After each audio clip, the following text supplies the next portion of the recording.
Alléluia. Amen. Alléluia, ça me réjouit. Est-ce qu'on peut lever juste nos mains? Alors, chaque réunion est différente et tout à l'heure on a chanté avant de prêcher. Cette fois on chantera après. Il n'y a pas de règle absolue. Seigneur, nous voulons te bénir, nous voulons ouvrir nos cœurs parce que ta parole, tu l'envoies pour nous guérir et nous ne voulons pas passer à côté de ce que tu veux nous dire ce matin. Et donc nous te disons, parle Seigneur, tes serviteurs écoutent. Alléluia. Et que chacun nous puissions retransmettre ce que tu nous dis selon qui nous sommes, sans essayer de ressembler ou d'être l'autre. Et nous te bénissons pour le cadeau de l'unicité que tu nous as faite au nom de Jésus. Amen. C'est vrai, le plus mauvais calcul qu'on puisse faire, c'est d'essayer d'être quelqu'un d'autre. Et le plus de mal qu'on puisse faire parfois à une personne, c'est d'essayer de la motiver à essayer d'être nous.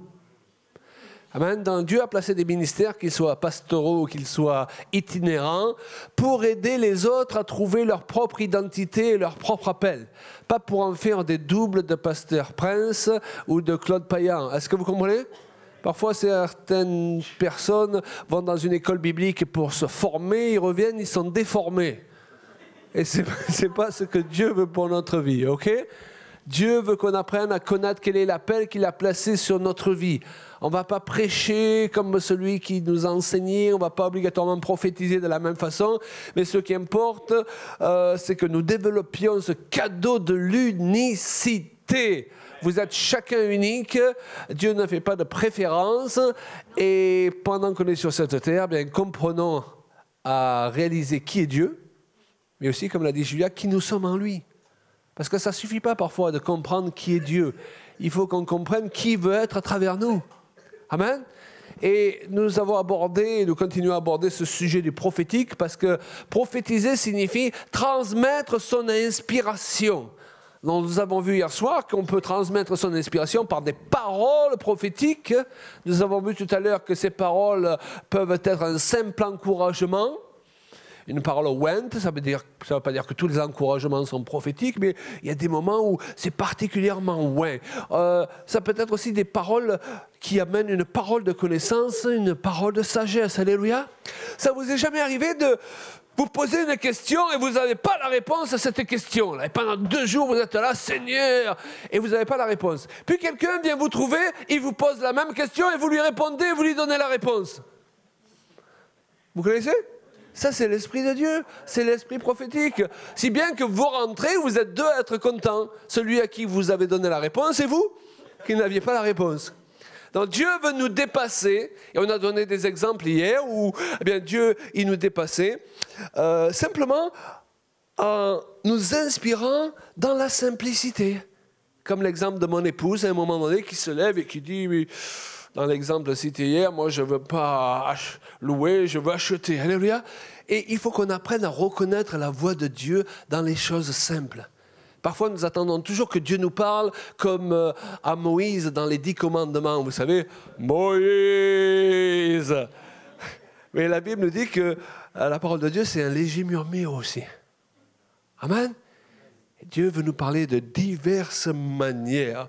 Alors avec mon épouse, on a vraiment à cœur d'encourager le peuple de Dieu à devenir prophétique, à rentrer dans une nouvelle dimension afin que soient libérés des paroles et des actes qui vont déclencher certaines choses.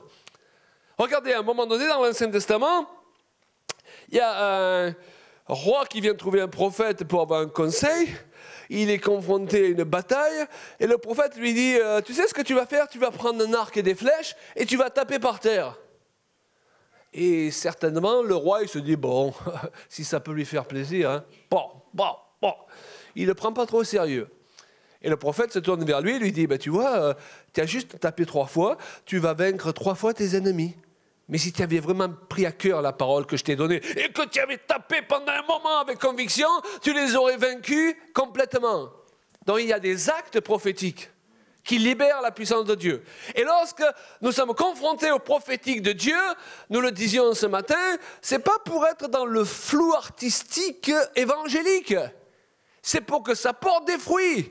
Et quand quelqu'un vous parle de la part du Seigneur, que cette parole vient vraiment de lui, et que vous la recevez, ça va engendrer automatiquement un miracle. La parole prophétique, c'est le cœur de Dieu qui parle à notre cœur et qui produit un miracle. Et quelqu'un a dit à Jésus, dis seulement une parole et pas n'importe quelle parole. Ça ne veut pas dire que toutes les paroles qu'on prononce sont prophétiques, mais dis seulement une de ces paroles spéciales là. Ça n'a pas besoin toujours d'être des discours et des phrases à n'en plus finir, mais c'est cette parole, parfois même elle n'a pas l'air extraordinaire, mais que Dieu a ointe. Vous avez vu le jour de la Pentecôte, Pierre se lève sous l'onction de l'Esprit, il ne fait pas une étude biblique de 2 heures. Il ne cite pas 50 versets bibliques à la minute. À la rigueur, quand je lis, je me dis, je fais mieux que ça en prédication quand même. Mais sa prédication était particulièrement ointe, ce qui a donné comme résultat que 3000 âmes se sont converties. Amen. Donc, ça peut être des choses simples, mais nous avons besoin que sur ces choses simples, il y ait le cachet de Dieu. Et nous devons apprendre à reconnaître le cachet de Dieu à travers les personnes qui nous parlent, sans les mépriser, parce que la Bible dit justement, ne méprisez pas les prophéties. Comment est-ce qu'on peut mépriser les prophéties? Vous savez, parfois, comment on peut? Ta femme te parle, et tu dis, oh, je la connais, ma femme, Dieu ne va pas parler à travers elle. Je le connais, mon mari, il ne peut pas être prophète de l'Éternel quand même. Mon fils, oh, c'est mon petit garçon de 10 ans. Je le connais. Ben, ça s'appelle le symptôme de Nazareth. Jésus, lorsqu'il était parmi les siens, même lui qui était Dieu marchant sur terre, ils n'ont pas pris au sérieux. Ils ont dit, on le connaît. Et parfois, même dans une église, les gens disent « Ah, ben ça, c'est notre pasteur !» Alors, ils attendent le prophète de l'année qui va passer à l'église. Parfois, il ne dit pas mieux que ce que nous enseigne le pasteur depuis des années, ok? Amen? Et c'est pour ça qu'il faut d'abord savoir reconnaître l'esprit prophétique au milieu de nous.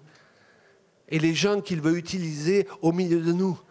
Au lieu de vouloir toujours le chercher à l'autre extrémité de la terre, ce qui est souvent de l'immaturité. Amen? Apprendre à reconnaître Dieu à travers ta femme. Apprends à reconnaître Dieu à travers ton mari. Apprends à reconnaître Dieu à travers les gens qui l'aiment dans l'église et les serviteurs de Dieu et les anciens qui t'entourent. Alléluia. Amen. Et c'est pourquoi, avec Julien, nous avons vraiment à cœur 3 choses principales liées au prophétique. C'est d'abord l'instruction. C'est ce que nous faisons pendant ces 3 réunions. Nous enseignons sur le sujet. Pourquoi? Parce que la Bible dit « Le peuple est détruit parce qu'il lui manque la connaissance ». On peut être très bien intentionné, mais si on n'a pas la connaissance, je peux désirer aller à Saint-Denis, mais comme je ne sais pas lire les panneaux, je pars en direction de Saint-Pierre. Je suis sincère, mais je me trompe sincèrement. Parce que je n'ai pas la connaissance où se trouve Saint-Denis et où se trouve Saint-Pierre. Est-ce que vous me suivez? Donc être sincère, c'est important, mais ça ne suffit pas. Le peuple est détruit parce qu'il lui manque la connaissance. Et Jésus a dit, vous connaîtrez la vérité, donc vous prendrez connaissance de la vérité. Et la vérité vous affranchira. Elle vous permettra de rentrer dans une dimension dans laquelle vous ne vous trouviez pas avant de prendre connaissance de la vérité. Et l'apôtre Paul dit, la foi vient de ce qu'on entend, de ce dont on prend connaissance. Ça peut vouloir dire aussi, la foi vient de ce que je lis. Donc la foi ne vient pas de ce que je sens, elle vient de ce que je sais.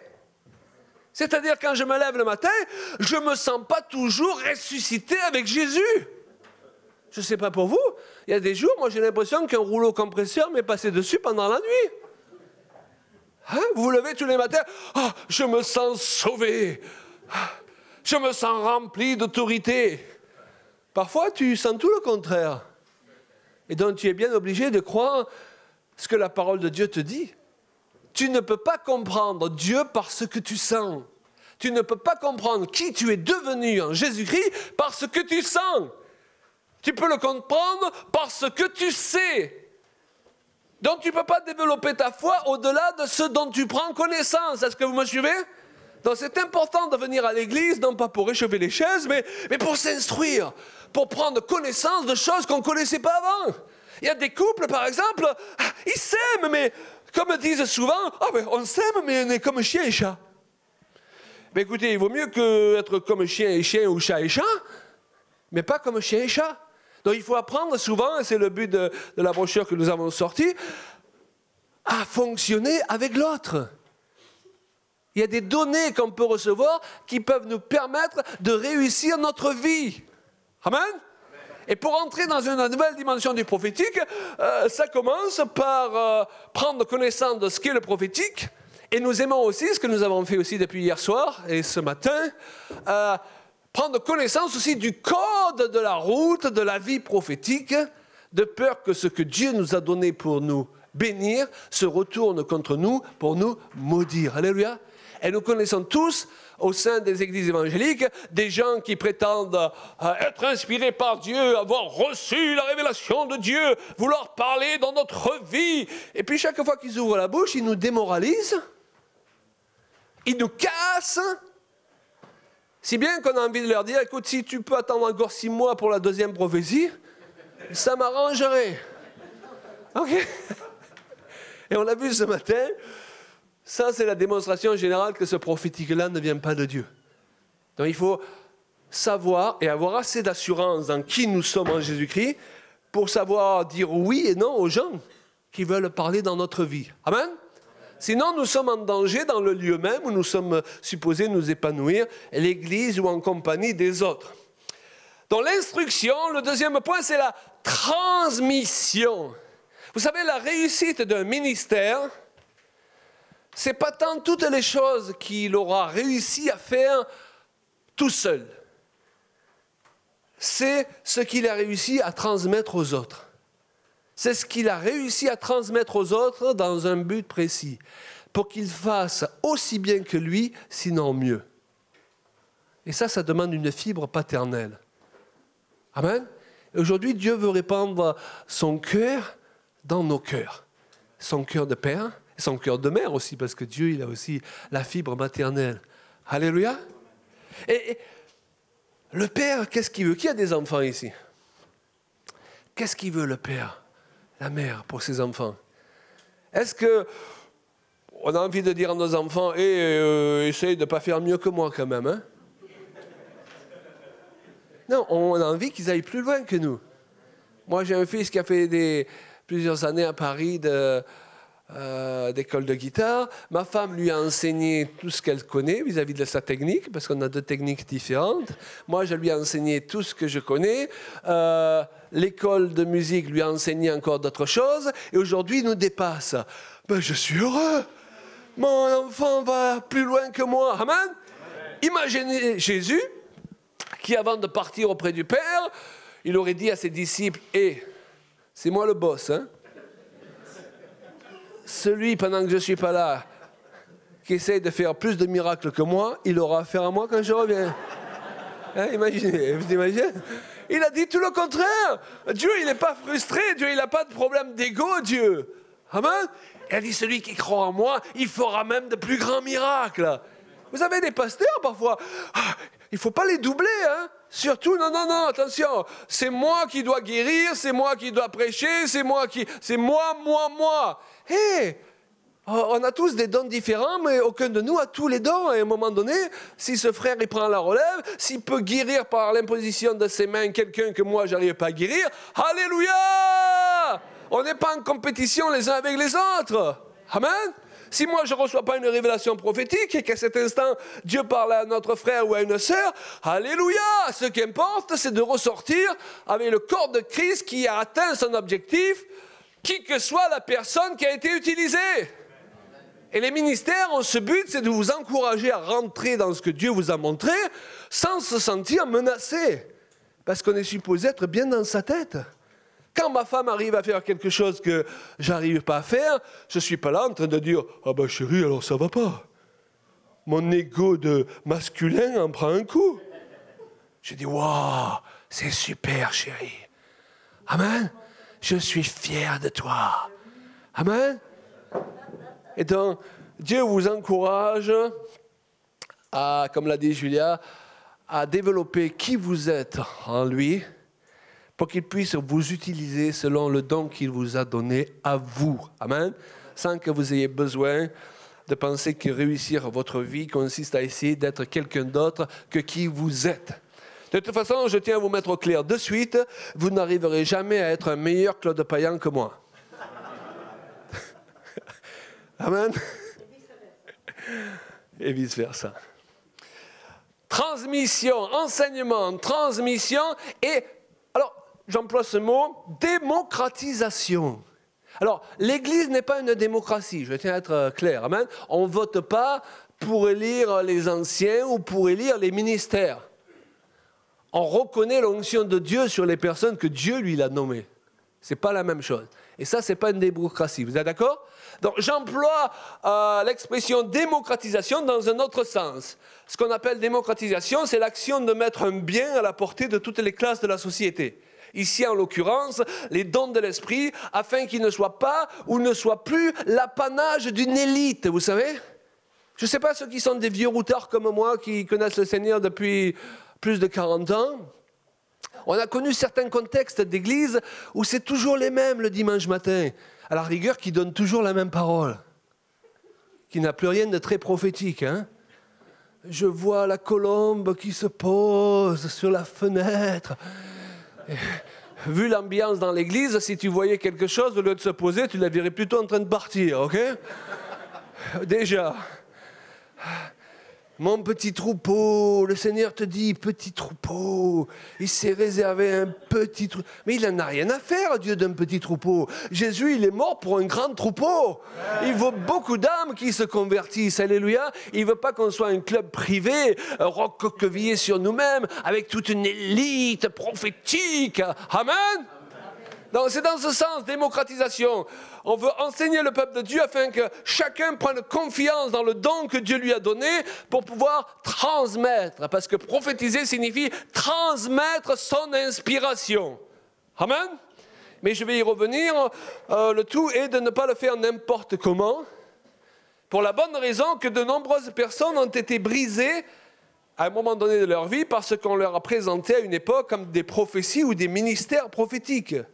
Alors, vous devez savoir que Dieu nous a comblés de ses dons, mais ceux-ci doivent fonctionner selon des règles bien précises, sinon c'est la catastrophe. Étant donné que nous sommes tous supposés être prophétiques, d'après l'Écriture, Paul dit, vous pouvez tous prophétiser, et que cela est aussi synonyme, je l'ai dit, de libérer la puissance du Saint-Esprit, vous comprenez que le diable n'est pas resté sans rien faire pour semer la confusion dans ce domaine particulier. Amen. Regardez, chaque fois que l'Esprit de Dieu fait quelque chose pour remettre en place des vérités ignorées, pour nous amener dans une autre dimension en tant qu'Église, le diable, il essaie de faire toute une catégorie de copies. Vous savez, à une époque, on parlait que du ministère pastoral. Puis, par la suite, le Seigneur a montré que Dieu suscite toujours des apôtres aujourd'hui, des prophètes. Amen. Et dès lors, vous avez des tas de gens que vous rencontrez. Le gars, il a ouvert une cellule maison, ça y est, il s'est proclamé apôtre. Il a donné une prophétie, il est prophète. Si bien qu'il y a une saturation au bout d'un moment. Comme disait quelqu'un avec humour, souvent tu es là dans une foule, tu envoies une pierre au hasard, tu es presque sûr d'attraper un apôtre. Tellement il y en a. Vous voyez, le diable, il veut faire en sorte que toute cette histoire, on n'y croit plus à cause des abus. Maintenant, les abus ne sont pas supposés, comme on l'a dit avec la foi, hier soir ou ce matin, remettre en question la vérité qui est à sa base. Dieu suscite toujours des apôtres, il suscite toujours des prophètes, alléluia, il suscite toujours des personnes qui sont appelées à prophétiser, à libérer sa puissance par des paroles et des actes prophétiques. Et donc, il va nous falloir discerner entre ce qui vient de Dieu et ce qui ne vient pas de lui. C'est-à-dire s'ouvrir au prophétique sans tout accepter comme étant prophétique. Il y a des personnes pour qui tout devient prophétique. Amen. Mais les prophéties de certaines personnes ne sont que la conséquence de la part de pizza en trop qu'ils ont mangé la veille. Tu sais, parfois, la veille, tu manges un peu trop, tu dors pas bien, tu as de drôles de rêves, tu as de drôles de visions, ok? Hello! Non, il ne veut pas tout recevoir comme étant prophétique. D'ailleurs, je peux continuer avec un peu d'humour. Moi, dans ce domaine prophétique, je discerne parfois ce que j'appelle les prophéties au café. Vous connaissez les prophéties au café? Vous n'avez pas enseigné le peuple sur les prophéties au café?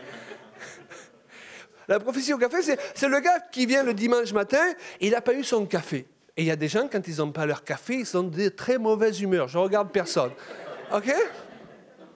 Et vient le temps des prophéties, et le gars, il est énervé, quoi. Il regarde autour de lui, il voit l'équipe de louanges qui chante de tout son cœur, il voit des gens danser, et ça l'énerve! Parce qu'il n'a pas eu son café. Alors, comme il est énervé, il croit que Dieu est énervé. Et au moment des prophéties, il se lève, il dit, mon peuple, je ne prends pas plaisir à tes louanges et à tes danses, dit le Seigneur. C'est pas Dieu qui ne prend pas plaisir, c'est lui qui est énervé. En fait, une chose, vous ne recevez pas sa prophétie, à la rigueur, vous ne le laissez pas continuer à parler, vous l'amenez au troquet du coin, là-bas, vous lui payez un café, et ça ira mieux après. Hello. Vous avez aussi les prophéties au rougail. Voilà, selon le pays où je me trouve, je cite un plat différent. Okay? Le gars, il a trop mangé de rougail la veille, il n'a pas digéré, et le dimanche matin, il vient au cul, il est lourd, quoi. Et il voit tout le monde autour de lui décoller, chanter, et lui, il n'arrive pas. Il se dit, mais le Seigneur ne prend pas plaisir à tout ce qui se passe. Et donc, au moment des prophéties, il dit, c'est une parole du Seigneur. Mon peuple, tu es alourdi ce matin. Le Seigneur... Mais ce n'est pas le peuple qui alourdit, c'est lui. Donc, vous le prenez sur le côté, vous lui donnez un cachet là, qu'il aide à digérer, puis vous le ramenez dans le culte après. Alléluia. On rit, mais il y a des endroits où... Si le gars, il a dit, Dieu m'a montré, l'Éternel a dit, on est tous là, tu sais, on était tous joyeux, le gars, il nous met tous dans la dépression, on ne dit rien. On est tous rentrés dans la joie, on ressort tous, on a envie de se suicider, quoi. C'est pas l'Esprit de Dieu qui te communique ça. Est-ce que vous comprenez? Donc, il faut qu'il y ait... C'est pour ça que Dieu met un gouvernement dans l'Église. On ne peut pas tout laisser faire. On ne peut pas laisser les gens démoraliser le moral des autres, alors que Dieu a mis les dons prophétiques pour exhorter, pour consoler, pour encourager. Donc quand quelqu'un te décourage et te met mal à l'aise ou dans la dépression, c'est à lui de se remettre en question, ce n'est pas au peuple qui n'a rien compris. Alléluia. Vous vous rappellerez des prophéties au rougail? Faites attention, alléluia, la veille, le samedi soir, à pas trop manger, ok? Alléluia. Demande à ton voisin, on continue? Voilà, le diable, il veut amener les églises à être saturées, vous savez, comme de mets que tu as trop mangé, tu n'en veux plus. On ne veut plus du prophétique, on ne veut plus de ces enseignements déséquilibrés. Mais ça ne remet pas en question que le signe par excellence du Saint-Esprit, c'est « je répandrai de mon esprit et ils prophétiseront ». Alléluia. Et il faut revenir à ces vérités, simplement respecter, si je puis dire, le code de la route. Donc si l'action du Saint-Esprit dans la Bible est comparée au vent, Jésus a dit le vent souffle où il veut, tu en entends le bruit, tu ne sais d'où il vient ni où il va. Amen. Ça ne veut pas dire pour autant que sa manifestation, c'est du vent. C'est tout le contraire. Dieu, il vient dans notre vie pour réorganiser ce qui est désorganisé. Il ne vient pas mettre plus de confusion où c'est déjà confus. Amen. Il est supposé nous conduire, la Bible dit, dans toute la vérité et nous instruire en toutes choses. Et c'est pour ça qu'il faut qu'on fasse attention. Parce que pourtant, dans ce qu'on appelle aujourd'hui le prophétique, on trouve malheureusement beaucoup de vent, c'est-à-dire un manque de clarté, de consistance et de résultats concrets. Et donc, il faut que nous sachions faire la part entre les personnes réellement ouintes dans le prophétique et celles qui remuent du vent pour pas grand-chose. Parce que nous sommes dans un monde où c'est souvent ceux qui ont le moins à dire qui le disent le plus fort. Vous avez vu sur les réseaux sociaux, sur Facebook, etc., des tas de gens qui n'ont rien à dire, c'est eux qui sont tous les jours sur Facebook, là, C'est fatigant. Donc tu es appelé à te lever, tu sais pourquoi? Parce que si Dieu t'appelle à te lever et que tu laisses ta place vide, ce sont ceux que Dieu n'appelle pas à se lever qui vont te prendre ta place. Important. 1 Thessaloniciens 5:20, ne méprisez pas les prophéties, mais examinez toutes choses, retenez ce qui est bon. Donc je me dois bibliquement d'analyser toutes choses et non de tout prendre et recevoir en bloc. Donc voici le fondement de la prophétie, édifier, exhorter, consoler, d'après 1 Corinthiens 14:3. Et lorsque le prophétique vient de Dieu, le ministère du Saint-Esprit à mon égard s'accomplit pour que je sois justement édifié, consolé et affermi. C'est du concret. C'est pour ça que pour analyser les prophéties, on a cité quelques points ce matin, en voilà d'autres. Je peux me poser ces questions. Est-ce que j'y vois plus clair ou est-ce que c'est encore plus flou, tout aussi flou après? Après, quand on m'est communiqué, par exemple, une parole prophétique, ok? Quelqu'un a prophétisé, quelqu'un m'a donné un conseil, quelqu'un a prêché. Est-ce que j'y vois plus clair après? Ou c'est encore plus flou qu'avant? C'est important de se poser ces questions. Amen? Parce que quand c'est l'Esprit de Dieu et que vous le recevez, il va vous alléger. Amen? Ça va être plus clair. Est-ce que ce sont des phrases qui n'en finissent plus? Autre question. Pour au final ne pas dire grand-chose. Est-ce que ça m'apaise, ça me met à l'aise ou au contraire, ça me met mal à l'aise? Vous savez, des fois, vous êtes confronté à certaines personnes, vous n'arrivez pas à dire pourquoi, mais bon, ça me met mal à l'aise, ok? L'Esprit de Dieu, il vient pour nous apaiser. Est-ce que tu veux être un sujet d'apaisement pour les autres? Alléluia. Nous devons être connus comme des personnes qui décompliquons la vie des autres. Vous avez remarqué que la vie est suffisamment compliquée sans que des gens nous la compliquent en plus avec des versets bibliques? Amen.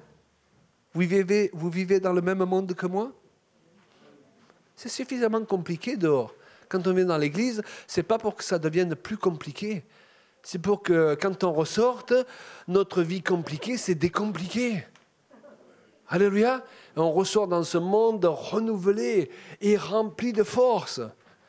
Parfois, vous avez certains chrétiens on dirait qu'ils raisonnent un peu comme ça. Donnez-moi quelque chose de simple et je vous le rends compliqué en 5 minutes.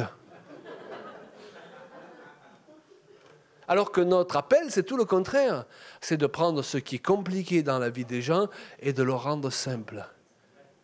Est-ce que je suis connu comme quelqu'un qui décomplique la vie des autres? C'est-à-dire, les gens ont envie d'être dans mon entourage parce qu'ils savent qu'à un moment donné, j'aurai toujours la bonne parole pour remonter le moral, pour guérir, pour mettre un baume sur leur cœur. Ou alors, ils me connaissent plutôt comme quelqu'un de légaliste qui dégaine les versets bibliques 10 à la minute. La Bible dit, la Bible dit, la Bible. OK? Mais à la fin, je suis démoralisé. Est-ce que vous me suivez? D'ailleurs, et c'est pour ça que je tiens à être clair quand je presse sur ce sujet, autant pour encourager le peuple que pour lui dire de faire attention. Quand j'étais jeune chrétien et jeune pasteur aussi, j'étais impressionné par les gens qui disaient « La Bible dit, la Bible dit, c'est scripturaire, c'est pas scripturaire. » Vous savez ce qui m'a décomplexé? C'est quand j'ai vu qu'en fait, c'est la même manière qu'avait utilisé le diable pour venir tenter Jésus dans le désert. Lorsque le diable est venu tenter Jésus, le Verbe fait chair. Permettez-moi l'expression, il faut être gonflé pour venir tenter le Verbe fait chair, marchant sur terre avec des versets bibliques. Amen. Lorsque le diable est venu tenter Jésus, il n'est pas venu le tenter avec le manuel du parfait petit sataniste.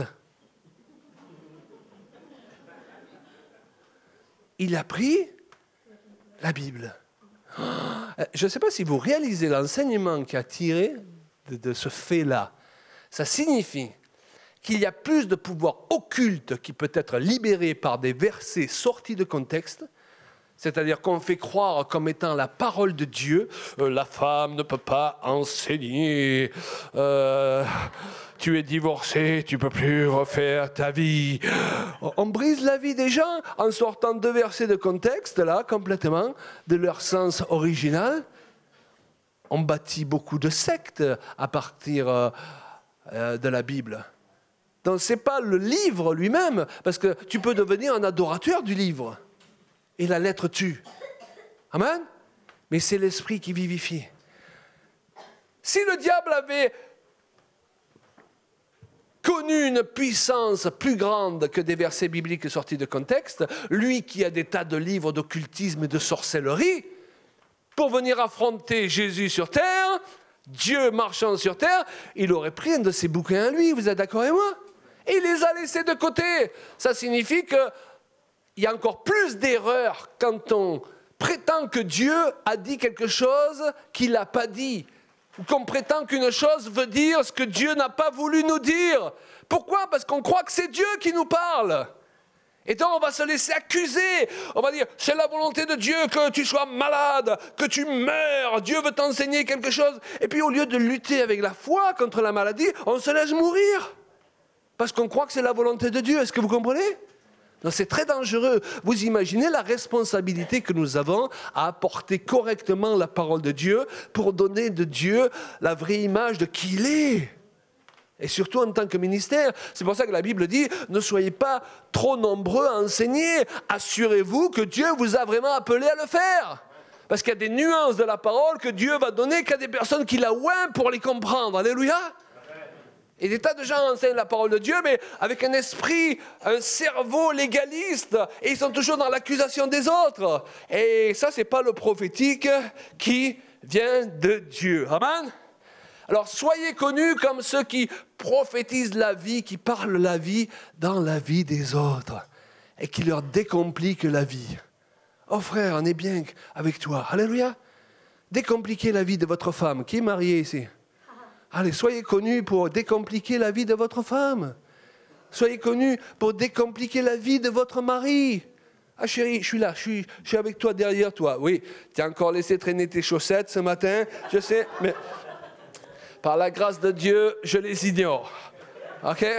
Tout ce que je vois, c'est le vaillant guerrier que tu es. Alléluia! Au nom de Jésus-Christ, esprit de chaussettes, partez.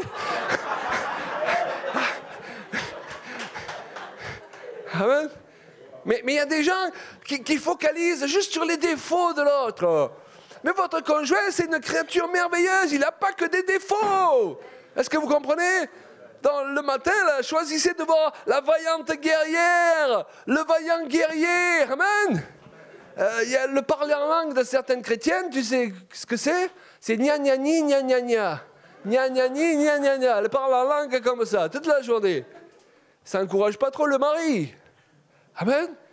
Et puis il y a des maris qui sont toujours dans l'accusation. Oh mais chérie, mais pourquoi tu as 4 enfants, tu sais, le gars il rentre. Mais pourquoi la maison est en désordre? Ben, tu sais ce que tu vas faire? Tu vas garder les enfants le week-end. Hein?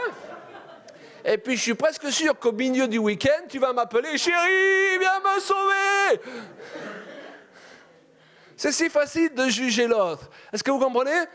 Donc nous sommes appelés à proclamer des paroles de vie. Et avant de vouloir proclamer des paroles de vie dans toute l'île de la Réunion, commençons à proclamer des paroles de vie dans notre maison.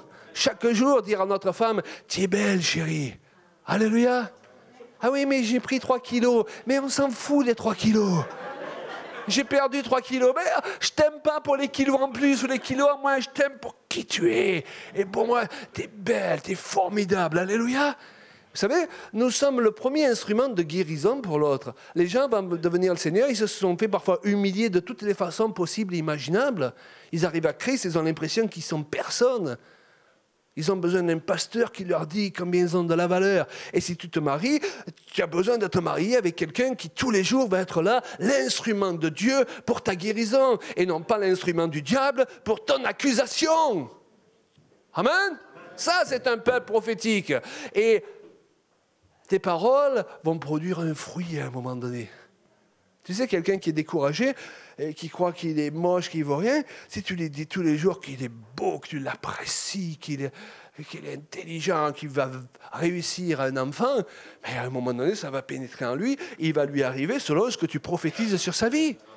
Mais beaucoup d'enfants, ils ont grandi avec leurs parents qui ont essayé de les faire changer à coups de reproches. Tu es nul, tu n'y arriveras jamais. Ah, et c'est pas comme ça. Ça, c'est prophétiser l'échec. Amen.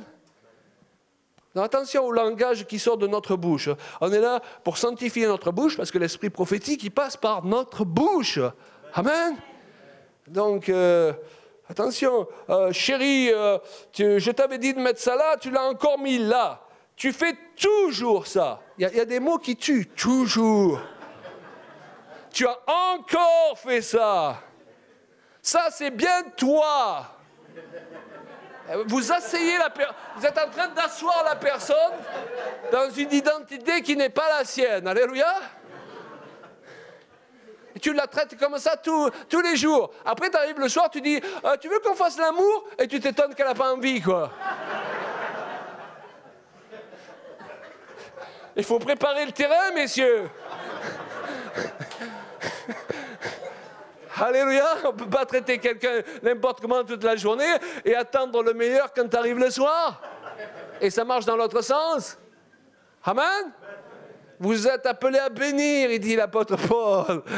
On va ressortir de ce lieu, on va exercer notre pouvoir de bénir. Alléluia.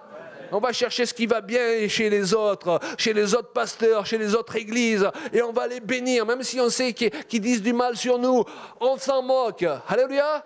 Nous, on n'est pas là pour se battre. Moi, j'ai des gens qui croient qu'ils se battent avec moi depuis des années, ils ne se sont pas rendus compte qu'ils sont seuls à se battre. Parce qu'ils se battent et moi, je les bénis. Amen. Parfois, mon épouse, elle dit, tu vois, cette personne-là, voilà, elle nous en voulait, elle est dans les difficultés. Si on lui a envoyé un chèque, alléluia, on l'a béni, on lui envoie un chèque. On va agir dans le sens contraire de toujours rendre, vous savez. Et pareil dans le couple. Tu as vu dans le couple, si chaque fois que l'autre il s'est raté, il faut renchérir. Vous savez, c'est mettre de l'huile sur le feu. Et vous avez beaucoup de gens qui finissent d'ailleurs par divorcer. Et quand ils réfléchissent des années après, même si certains ont de vraies raisons de le faire, parce qu'ils vivent l'enfer à la maison, je ne parle pas de ces cas-là, mais il y a des tas de gens qui, des années après, ils réfléchissent, mais pourquoi finalement on en est arrivé là? Et quand vous prenez le problème du départ, c'était le poulet qui était trop cuit. Alors, le gars est rentré du travail, il avait envie de bien manger, et quand il arrive chez lui, il voit une grosse fumée, et sa femme, elle a brûlé le poulet. Alors il lui dit, oh chérie, ça va pas, vraiment, j'avais vraiment envie de manger un bon poulet, là, tu l'as fait brûler, ça c'est bien toi, hein. Et la femme lui dit, ben, t'avais qu'à te le faire. Cuire toi-même ton poulet, ouais, hop, pique. Et là, le gars, alors, il dit quelque chose, messieurs, qu'il ne faut jamais dire. Il dit, si c'était ma mère, oh là là, vous avez déclenché les hostilités. Je ne sais pas comment vous allez vous en sortir, là. Et la femme a dit, mais retourne chez ta mère. Oui. Bon, après, le soir, on se couche, mais on veut punir l'autre, vous savez. Voilà, donc, s'il essaie de se mettre un peu près de nous dans le lit, on veut qu'il soit puni quand même, ok? On dit, bon, ça va aller. Demain, ça ira mieux, on va se coucher, ok? Et demain, on va se lever, on fera comme si rien n'était. Mais tu ne sais pas que pendant la nuit, le diable, il a travaillé. Parce que la Bible dit que le soleil ne se couche pas sur ta colère. Et tu te lèves le lendemain, tu ne sais pas pourquoi, ton cœur, il est devenu plus dur. Et son cœur, il est devenu plus dur. Et donc tu pensais, on va se lever, faire comme si rien n'était, et on se lève et on ne se parle pas. Et après, il arrive le repas, on lui tend un mot, fais-moi passer le sel. Parce qu'on ne va même pas lui adresser la parole, ok? Il nous a blessés la veille. Et puis on s'est dit, bon, ça va s'arranger dans la semaine. Et puis, le jour se convertit en semaine, les semaines se convertissent en mois. Pour certains, les mois se convertissent en années. On parlait avec des personnes, là, et pourtant, serviteurs de Dieu, et on apprend que ça fait 9 ans qu'ils vivent comme des étrangers. Et le gars, il prêche l'évangile. Il y a quelque chose qui ne va pas. OK? Et un jour, on se réveille et on n'a plus rien de commun avec la personne qui partage notre lit. Et c'est parti de quoi? Ce n'était pas quelque chose de si important que ça. Et puis si on y réfléchit, on a été vaincu par un poulet. Il n'y a rien de glorieux à ça. Il n'y a vraiment rien de glorieux. Est-ce que vous comprenez? À la rigueur, que tu sois dans la persécution, bon, ok, pour la gloire de Dieu, mais là, il n'y a rien de glorieux. Non, il faut qu'on élève le niveau. Quand l'autre, il se rate, c'est l'occasion de montrer la miséricorde de Dieu. C'est pas grave, chérie. Amen, c'est pas grave. Ça nous arrive à tous de faire des erreurs. Amen.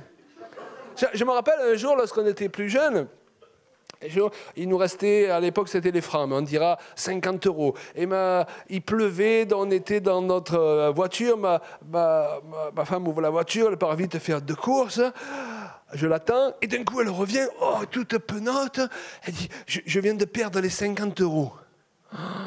Je lui ai dit, bon, mais va chercher si tu les retrouves. Elle est vite repartie voir si elle les trouvait. Et puis, dans ce moment-là, ça commençait à monter en moi. Il ne restait que 50 €, ok? Je commençais à réfléchir à tout ce que j'allais lui dire de désagréable lorsqu'elle allait revenir, ok? Et là, le Saint-Esprit, d'un coup, il parle à mon esprit. Il me dit, et toi, tu n'as jamais perdu de l'argent? Alors, j'ai fait comme si je n'entendais pas. Des fois, on fait comme si on n'entend pas, hein, quand c'est nous. Et puis après, bon, il a réussi à me convaincre, ok? Et je me suis dit, mais oui, si c'est moi si je la juge, je peux me juger aussi. Et quand elle est revenue, elle m'a dit, j'ai pas trouvé l'argent. Et je lui ai dit avec tout l'amour, c'est pas grave, chérie. Amen. Eh bien, vous voulez savoir, ce jour-là, j'ai gagné ma femme. 50 € pour l'amour de sa femme, c'est pas cher.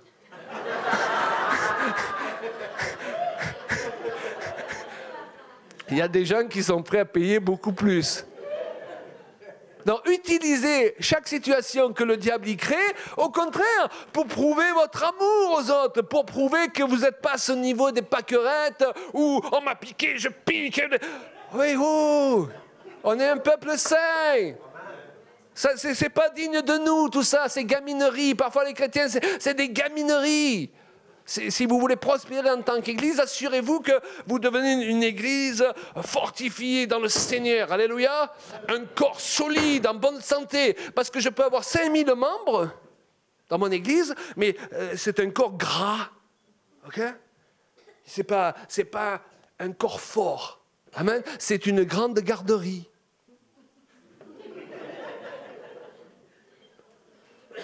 Amen. Et qu'est-ce qu'ils font les enfants dans une garderie? Ils se battent. Hein? Ça c'est à moi, non c'est à moi. Rends-moi mon jouet. Ils se battent à coups de biberon. Et le diable, ça lui fait pas peur les coups de biberon sur la tête. Ce qui lui fait peur, c'est les hommes et les femmes qui ont l'épée de l'esprit. Alléluia.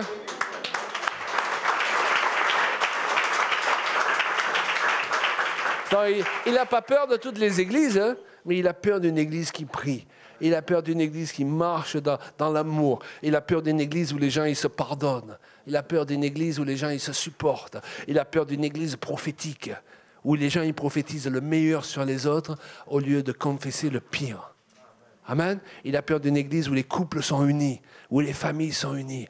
Il tremble. Et il ne veut pas que cette église se lève. C'est pour ça qu'il fait tant d'efforts pour diviser, pour détruire, pour faire que les gens qui se lèvent pour prophétiser, ils vont prophétiser en cachette. Ok? Je te dis ça de la part de Dieu, mais ne le dis pas au pasteur. Hein? Écoute, si tu prophétises de la part de Dieu, tu n'as pas peur que tout le monde soit au courant? Afin que les autorités, du moins, soient au courant. Hein? Si tu n'as rien à cacher. Ok? Par contre, si tu ne veux pas qu'on sache, surtout que les autorités de l'Église ne sachent pas, moi je te dis, tu es en danger. Ça, c'est l'esprit de Jézabel. Il cherche l'autorité. Amen. Et parfois, il prophétise sa propre autorité à la place de l'autorité des autres. Tandis que l'esprit de Christ, c'est un esprit qui sert, qui est là pour servir. Amen. Et on veut qu'il y ait des autorités parce qu'on veut servir, on veut se tenir à leur côté. Alléluia. Vous recevez quelque chose ce matin? Voilà. Donc, je ne veux pas être plus long. Je voudrais qu'on puisse vraiment bénir le Seigneur ensemble et chanter peut-être 2 chants avec Julia. Il y a beaucoup à dire sur le sujet, mais déjà avec ces 3 enseignements, mes amis, Vraiment, vous pouvez avoir une nourriture qui, pour vous permettre d'être équilibré. Vous savez, la parole de Dieu nous est donnée pour nous équilibrer. Et le diable, lui, il veut qu'on soit dans un extrême ou un autre. Il veut qu'on soit les adeptes du pas assez, soit les adeptes du trop.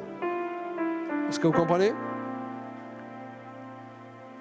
Ou il veut qu'on ne s'élève pas pour prophétiser, ou alors une fois qu'on l'a fait, il veut qu'on raconte n'importe quoi, qu'on parte dans tous les sens. Mais ce que nous voulons, c'est nous lever dans une dimension plus grande, comme l'a chanté le chant, pour vivre ce beau chant que vous avez chanté tout à l'heure, 2 fois ce matin, pour être près de toi comme jamais je ne l'ai été. Enfin, je paraphrase. Être dans tes bras pour vivre quelque chose que jamais j'ai vécu jusqu'à présent. Eh bien, cette parole, elle est prophétique. Parce que c'est ce que Dieu veut pour chacun de nous dans ces temps. Qu'on vive quelque chose qu'on n'a jamais encore vécu. Dans une dimension, on dit, on a vu de belles choses. On a vu des choses merveilleuses. Mais là, alors, il y a une démultiplication de la puissance de Dieu en même temps qu'il y a une démultiplication des gens qui se lèvent pour servir et pour être utilisés par Dieu. Alléluia. Venez, on va lever nos mains. Merci Père, nous te louons, nous te bénissons pour qui tu es. Nous te remercions pour la vie que tu fais couler ce matin au milieu de nous. Nous te remercions pour les hommes et les femmes que tu t'es choisis sur cette île de la Réunion, que tu t'es choisi ici à la Possession, dans ces environs. Nous te bénissons parce que nous savons que le meilleur est devant, les amis. Arrêtez de penser que le meilleur est derrière. Le meilleur est devant. Alléluia. Peut-être tu as eu des expériences qui t'ont déçu, peut-être avec d'autres chrétiens. Amen. Eh bien, aujourd'hui, tu bénis, tu pardonnes et tu dis, de toute façon, je ne vais pas permettre à mon passé de me suivre dans mon futur. Alléluia. Parce que ce futur, c'est un futur glorieux. C'est un futur dans lequel je me lève pour proclamer les grâces de Dieu, pour proclamer les paroles de connaissance, les paroles de sagesse, pour avoir des actes qui changent le cours des choses. Alléluia. Et si je sens que je suis faible dans ce domaine, encore trop faible, je vais commencer chez moi, dans ma maison, comme me dit de le faire l'Écriture. Alléluia. Je vais être le premier prophète pour ma femme, le premier prophète pour mon mari, le premier prophète pour mes enfants, qui proclament leur succès, qui proclament leur qualité, qui proclament leur réussite. Nous n'avons pas besoin de personnes qui nous rappellent continuellement qui nous étions avant de connaître le Seigneur. Nous avons besoin de personnes qui nous rappellent qui nous sommes devenus depuis que nous connaissons le Seigneur. Alléluia. Nous avons besoin que notre conjoint nous rappelle qui nous sommes, parce que nous l'oublions souvent quand nous nous levons. Oh, Ramakavarabaya Shonderi, Alléluia. Oh, rappelle-lui qui elle est, qui tu es. Alléluia. Rappelle à toi-même qui tu es. Prophétise sur ta vie. Alléluia.